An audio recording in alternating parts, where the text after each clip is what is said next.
1193 ईस्वी बिहार का आसमान काले धुएं से ढक चुका था।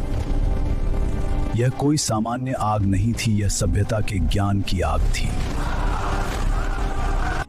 यह वही आग थी जिसने नालंदा के महान ज्ञान को निगल लिया।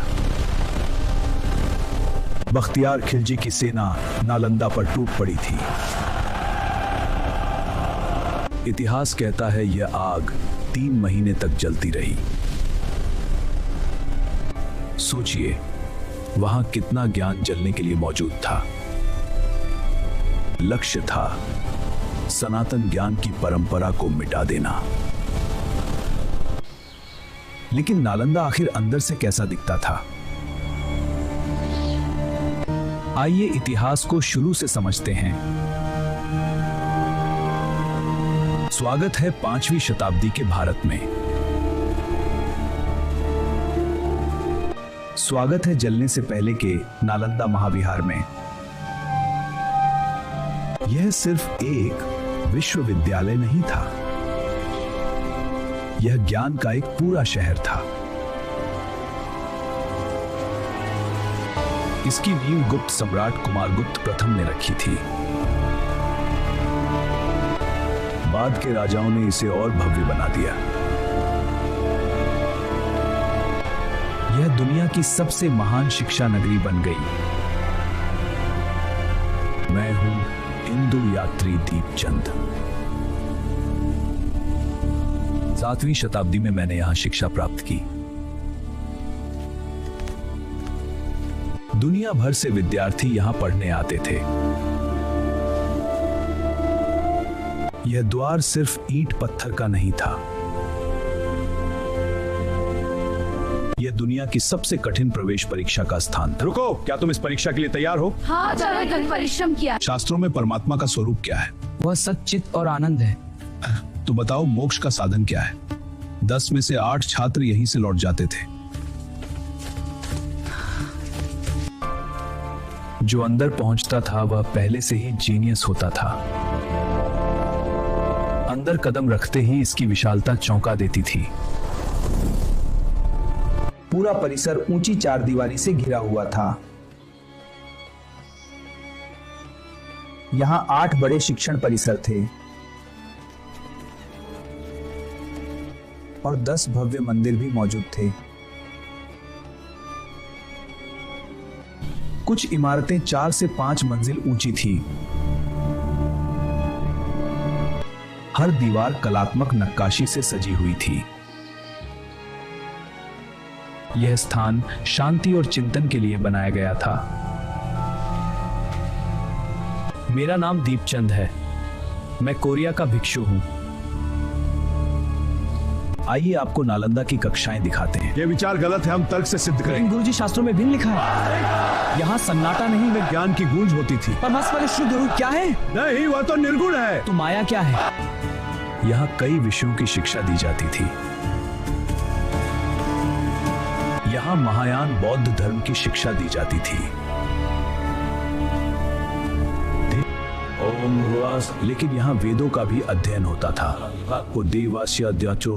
यहाँ तर्क शास्त्र पर तीखी बहस होती थी। हाँ, और यहाँ भी जारी है। लेकिन क्या आपका तर्क संगत? देखिए कैसे हम सिद्ध करते हैं। कुछ छात्र व्याकरण की जटिलताएं समझ रहे थे,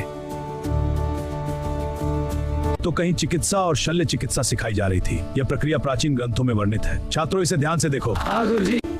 यहाँ खगोल विज्ञान भी पढ़ाया जाता था। गणित के कठिन सिद्धांत भी यहीं सिखाए जाते थे। दर्शन शास्त्र की गहराइयों पर भी चर्चा होती थी। हाँ, और इसे हम शास्त्रों में लिपिबद्ध करते थे। ठीक है, धातु विज्ञान के प्रयोग भी यहाँ किए। ऐसा कोई विषय नहीं था जो यहाँ न पढ़ाया जाता हो। कहा जाता है आर्यभट्ट ने यहाँ अपनी गणनाएं की थी। ये तारे हमें ब्रह्मांड का रहस्य बताते हैं। गुरुजी, ये गणना कैसे करें? नागार्जुन जैसे रसायन शास्त्री भी यहाँ जुड़े थे। ये पांडुलिपि बताती है कि ज्ञान रटने से नहीं। हाँ, यही तो विचार है। ठीक है, लेकिन संदर्भ भी जरूर लेंगे। हाँ, संदर्भ से गहराई आती है। छात्रों को सवाल पूछने के लिए प्रोत्साहित किया जाता था। बहुत अच्छी काम करता हो। और ये संख्या क्यों है? हाँ, समझाते हैं। छात्रों को सवाल पूछने के लिए प्रोत्साहित किया जाता था। गुरुजी, क्या आप इसे और विस्तार से समझा सकते हैं? हाँ, और उधर देखो, यहाँ बहस और विचारों का आदान प्रदान होता था।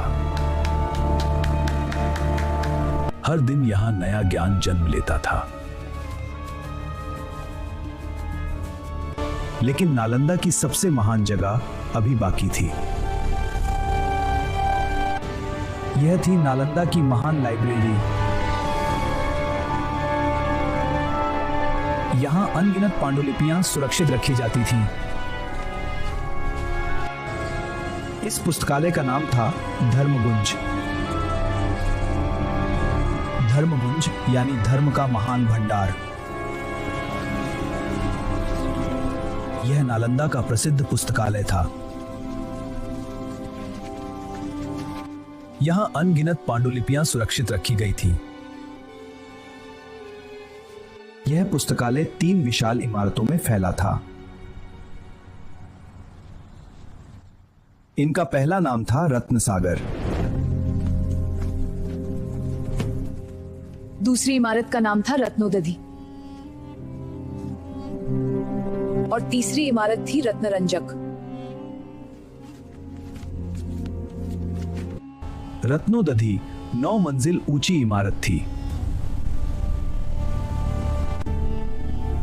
यहां लगभग 90 लाख पांडुलिपियां थीं। ये ताड़ के पत्तों पर लिखी गई थी। यहां दुनिया भर का ज्ञान मौजूद था। सैकड़ों लिपिकार यहां प्रतियां तैयार करते थे। दिन रात ज्ञान को सुरक्षित किया जाता था। दुनिया के विद्वान यहां ज्ञान लेने आते थे। यह सिद्धांत दिलचस्प है। हाँ, और ये गणित से मेल खाता है। सहमत हूं। यह जगह ज्ञान का सबसे बड़ा खजाना थी। लेकिन यही खजाना ईर्ष्या का कारण भी बना। नालंदा में हजारों छात्र शिक्षा लेते थे। सच में दुनिया का पहला अंतरराष्ट्रीय विश्वविद्यालय था।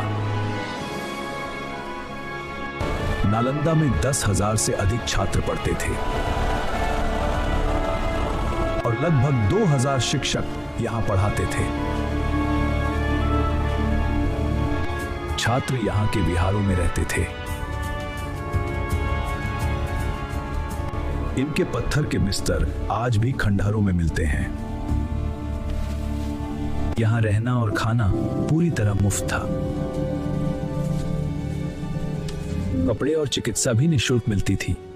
ये लो कपड़े और दवाई। इसका खर्च आसपास के गांव उठाते थे। लगभग 200 गांव नालंदा का समर्थन करते थे।